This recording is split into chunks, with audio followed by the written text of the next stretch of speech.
होनी बहुत बलवान है। अभिमन्यु के पुत्र राजा परीक्षित थे। राजा परीक्षित के बाद उनके लड़के जन्मेजय राजा बने। Hello friends, welcome back to my YouTube channel. आज की इस बेहद ही खास वीडियो में आप सभी का स्वागत है। आज की वीडियो में हम एक बहुत ही प्रेरणादायक कहानी सुनेंगे जिसमें हम जानेंगे हो नहीं बहुत बलवान है।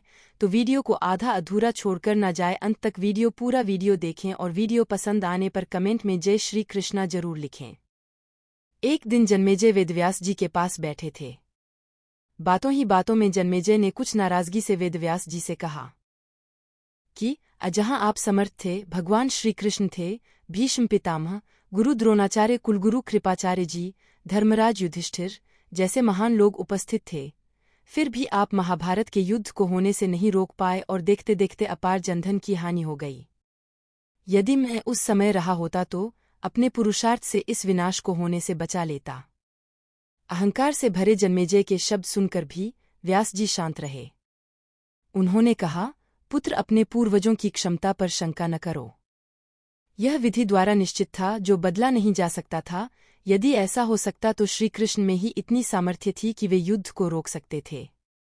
जन्मेजय अपनी बात पर अड़ा रहा और बोला, मैं इस सिद्धांत को नहीं मानता। आप तो भविष्यवक्ता है, मेरे जीवन की होने वाली किसी होनी को बताइए, मैं उसे रोककर प्रमाणित कर दूंगा कि विधि का विधान निश्चित नहीं होता। व्यास जी ने कहा, अपुत्र, यदि तू यही चाहता है तो सुन। कुछ वर्ष बाद तू काले घोड़े पर बैठकर शिकार करने जाएगा। दक्षिण दिशा में समुद्र तट पर पहुंचेगा। वहां तुम्हें एक सुंदर स्त्री मिलेगी जिसे तू महलों में लाएगा और उससे विवाह करेगा। मैं तुमको मना करूंगा कि ये सब मत करना, लेकिन फिर भी तुम यह सब करोगे। इसके बाद उस लड़की के कहने पर तू एक यज्ञ करेगा।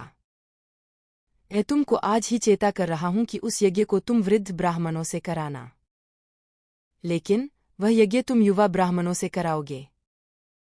और जन्मेजय ने हंसते हुए व्यास जी की बात काटते हुए कहा कि मैं आज के बाद काले घोड़े पर ही नहीं बैठूंगा तो ये सब घटनाएं घटित ही नहीं होगी। व्यास जी ने कहा कि ये सब होगा, और अभी आगे की सुन। उस यज्ञ में एक ऐसी घटना घटित होगी कि तुम उस रानी के कहने पर उन युवा ब्राह्मणों को प्राण दंड दोगे, जिससे तुझे ब्रह्मा हत्या का पाप लगेगा और तुझे कुष्ठ रोग होगा, और वही तेरी मृत्यु का कारण बनेगा। इस घटनाक्रम को रोक सको तो रोक लो।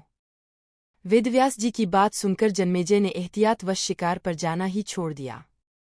परंतु जब होनी का समय आया तो उसे शिकार पर जाने की बलवती इच्छा हुई।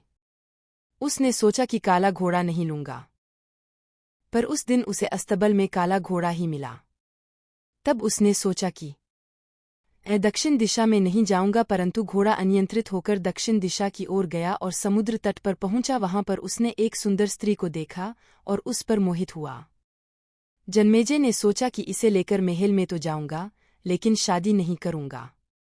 परंतु उसे महलों में लाने के बाद उसके प्यार में पड़कर उससे विवाह भी कर लिया। फिर रानी के कहने से जन्मेजय द्वारा यज्ञ भी किया गया। उस यज्ञ में युवा ब्राह्मण ही रखे गए। किसी बात पर युवा ब्राह्मण रानी पर हंसने लगे। रानी क्रोधित हो गई और रानी के कहने पर राजा जन्मेजय ने उन्हें प्राण दंड की सजा दे दी। फलस्वरूप उसे कोर हो गया। अब जन्मेजय घबरा गया और तुरंत व्यास जी के पास पहुंचा और उनसे जीवन बचाने के लिए प्रार्थना करने लगा। वेदव्यास जी ने कहा कि एक अंतिम अवसर तेरे प्राण बचाने का और देता हूं। मैं तुझे महाभारत में हुई घटना का श्रवण कराऊंगा, जिसे तुझे श्रद्धा एवं विश्वास के साथ सुनना है। इससे तेरा कोर मिटता जाएगा। परंतु यदि किसी भी प्रसंग पर तूने अविश्वास किया तो मैं महाभारत का प्रसंग रोक दूंगा और फिर मैं भी तेरा जीवन नहीं बचा पाऊंगा। याद रखना, अब तेरे पास यह अंतिम अवसर है।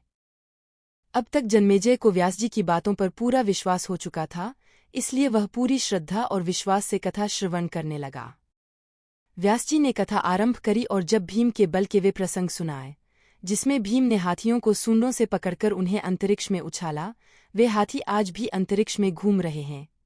तब जन्मेजय अपने आप को रोक नहीं पाया और बोल उठा कि ये कैसे संभव हो सकता है, मैं नहीं मानता। व्यास जी ने महाभारत का प्रसंग रोक दिया और कहा कि पुत्र, मैंने तुझे कितना समझाया कि अविश्वास मत करना, परंतु तुम अपने स्वभाव को नियंत्रित नहीं कर पाए, क्योंकि यह होनी द्वारा निश्चित था। फिर व्यास जी ने अपनी मंत्र शक्ति से आवाहन किया और वे हाथी पृथ्वी की आकर्षण शक्ति में आकर नीचे गिरने लगे। तब व्यास जी ने कहा, यह मेरी बात का प्रमाण है।